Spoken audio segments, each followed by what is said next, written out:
नमस्कार साथियों, आज की बात डॉक्टर आलोक यादव के साथ आपका पुनः स्वागत है। साथियों, मैं बहुत गंभीर चिंतन आपके समक्ष प्रारंभ करूं उससे पहले आपसे एक निवेदन कि मेरे चैनल सच पे नजर जो यूट्यूब पर और फेसबुक दोनों पर मौजूद है उसे फॉलो और सब्सक्राइब और बेल आइकन जरूर दबाएं। साथियों, जिस प्रदेश में चुनाव की सरगर्मियां तेज होती चली जाती हैं वहां पर पिछले कुछ एक सालों में भाषाई मर्यादा की सीमाएं टूटती चली जाती हैं। आप जानते होंगे कि इसी संसदीय मर्यादाओं के अंतर्गत किसी ने 50 करोड़ की गर्लफ्रेंड, दीदी ओ दीदी जैसे नारे दिए गए, तो अब नए नारे अब्बा जान, चचा जान और ताऊ जान जैसे नारों में आपको बरगलाने का एक प्रयास किया जाने लगा है। इन पे जब गंभीरता तब आ गई जब उत्तर प्रदेश के पूर्व मुख्यमंत्री श्री अखिलेश यादव की एक अखबार की फोटो जो स्क्रीनशॉट में आप देख सकते हैं वायरल होने लगी, जिसमें उन्होंने कहा कि सोशल मीडिया पे हमारे साथी बहुत होशियार रहे, वहां पर ई रावण यानी कि इलेक्ट्रॉनिक रावण मौजूद हैं जो आपको भ्रमित और गलत सूचनाएं दे सकते हैं। उनके इस स्टेटमेंट के बाद मैंने चिंतन जरूर किया कि आखिरकार ये बात किनके लिए और क्यों और कैसे लोगों को समझाने का एक वो प्रयास कर रहे हैं। इसके लिए मैंने हिंदुस्तान की सबसे बेहतरीन वेबसाइट जो गलत खबरों की सच्चाई की पड़ताल करके आपके सामने लाती है, आल्ट न्यूज का अध्ययन किया, जिसमें से कुछ शोध मैंने निकाले स्क्रीनशॉट के जरिए मैं आपको समझाने का एक प्रयास करता हूं कि आखिरकार चुनावी दौर में माहौल को और आपको बरगलाने का सफल या असफल कितना प्रयास किया जा रहा है। आप देखेंगे एक फोटो दिखाई जा रही है मध्य प्रदेश के हुक्का बार की, और उसमें बहुत सारे शुभचिंतक साथी इस फोटो को इस प्रकार से वायरल कर रहे हैं कि इस हुक्का बार में 15 लड़के और 15 लड़कियां पकड़ी गईं, और ये आश्चर्य जता रहे हैं कि सभी लड़के मुसलमान थे और सभी लड़कियां हिंदू थीं। अर्थात उन्होंने एक धार्मिक एंगल देने का प्रयास किया। आल्ट न्यूज ने जब इस सच्चाई को पड़ताल की तो ये पूरी की पूरी खबर मिथ्या निकली। हुक्का बार में लोग पकड़े जरूर गए थे, लेकिन ऐसा उसमें कोई धार्मिक एंगल नहीं था। अब ये सच बात आप तक नहीं पहुंची होगी, लेकिन झूठ उनका आप तक निश्चित रूप से।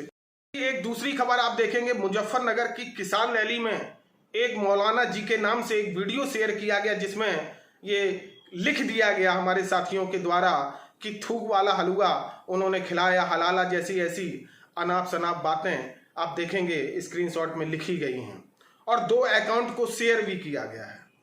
आल्ट न्यूज ने जब इस सच्चाई को जानने का प्रयास किया तो आप जानकर सुनकर आश्चर्यचकित रह जाएंगे। ये जो आपको ट्विटर के दोनों अकाउंट दिखाई दे रहे हैं, ये दरअसल अकाउंट कहीं उपस्थित ही नहीं है, और उस रैली को भी एक एंगल आपके मस्तिष्क में बैठाने का एक प्रयास किया गया। यह भी खबर सच जो है वो आप तक नहीं पहुंचा होगा। ऐसे ही तीसरी आप देखिएगा कि बिहार के पूर्व मुख्यमंत्री के सुयोग्य पुत्र तेज प्रताप की एक फोटो वायरल की गई, जिसमें वो बांसुरी बजा रहे हैं और नीचे एक बकरी खड़ी है। बहुत अच्छे साथियों ने उसमें ये लिख दिया कि बकरी को ये धुन सुना रहे या जो भी कह सकते हैं। दरअसल सही फोटो क्या थी आप स्क्रीनशॉट में देखिएगा कि वो अकेले ध्यान मग्न होकर बांसुरी बजा रहे थे। अब आप सोचिएगा कि ऐसे वायरल करने वाले लोग किसके साथी हैं? क्या एक पूरे ये नस्ल के या पूरे एक संकीर्ण मानसिकता से ग्रसित ये लोग नहीं हैं? आप ऐसे ही खबर जो बहुत ज्यादा वायरल हुई, एक कोड़े खाते हुई फोटो आप देख रहे होंगे, जिसमें तथाकथित लोग ये कह रहे हैं कि देखिए ये फोटो भगत सिंह की है जो आजादी के लिए बीच चौराहे पर कोड़े खा रहे हैं, और मुझे ये बताया गया कि आजादी चरखे से मिली है, तो मैं कैसे मान लूं। ये कमेंट उन्होंने किया है। जब आल्ट न्यूज ने इसकी सच्चाई की पड़ताल की तो एक पत्रिका सबरंग इंडिया में एक आर्टिकल छपा था, जिसमें इस फोटो को दरअसल छापा गया था, और सबरंग इंडिया ने कहीं भी ये नहीं लिखा कि ये फोटो भगत सिंह की है, लेकिन हमारे साथियों ने भगत सिंह की फोटो जरूर छापी। मैं उन साथी से एक बात जरूर पूछना चाहूंगा, चरखे से आजादी मिली या नहीं मिली ये तो एक अलग बात है, लेकिन नाथूराम गोडसे का कितना योगदान है ये उन साथियों को जरूर बताना चाहिए। साथियों, अंत में एक चीज ध्यान रखिएगा कि धार्मिक, सामाजिक ऐसे मुद्दे आपके चिंतन मस्तिष्क पर प्रभावशाली जो होते हैं, उनको चुनाव के समय लाकर दरअसल सही और सटीक और आपके मुद्दों से आपका ध्यान भटकाने का एक प्रयास किया जाता है। आप देखेंगे जय जवान जय किसान का नारा दिया जा रहा है, लेकिन जवान क्या है स्थिति में और किसान किस स्थिति में, कितने दिनों से धरने पर बैठे हैं, आप सोच सकते हैं। महंगाई कहाँ पर है, पेट्रोल डीजल पेट्रोल उत्पाद कहाँ पर पहुंच गए हैं, कितने लोग बेरोजगार हुए हैं, कितने लोगों को रोजगार मिला है। दरअसल ये आपके चुनाव के और आपके जीवित रहने के और आपके जीवित सोच के मुद्दे हैं। इन मुद्दों से ध्यान भटकाने के लिए बहुत सारा ये वास्तव में जो ई रावण हैं वो आपको काम करेंगे।